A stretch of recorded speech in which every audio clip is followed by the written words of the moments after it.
माझी वसुंधरामध्ये झेडपी राज्यात अव्वल. सीईओ विशाल नरवाडे, तत्कालीन सीईओ तृप्ती धोडमिसे यांचा मंत्री पंकजा मुंडे यांच्या हस्ते सन्मान. पर्यावरण संवर्धन आणि शाश्वत विकासाच्या क्षेत्रात उल्लेखनीय कामगिरी करत सांगली जिल्हा परिषदेने पुन्हा एकदा राज्यात मानाचा ठसा उमटवला आहे.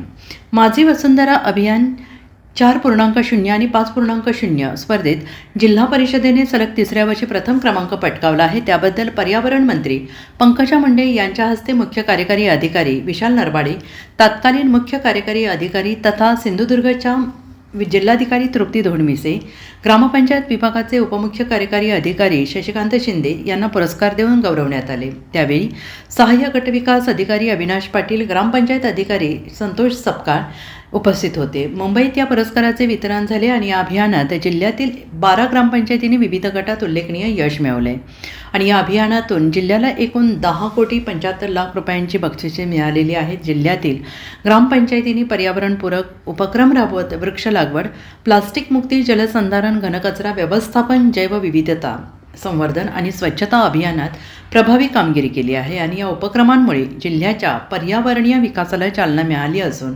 जिल्हा स्तरावर सांगलीचं कौतुक होत आहे. या यशामागे जिल्हा परिषद प्रशासनाचे नियोजनबद्ध प्रयत्न महत्त्वाचे ठरले आहे. सलग तिसऱ्या वर्षी यशामुळे इतर जिल्ह्यांसाठी आदर्श निर्माण झाला आहे. त्याबद्दल प्रशासनाचे विशेष कौतुक करण्यात आले. Bureau report, SPN Marathi, Sangli.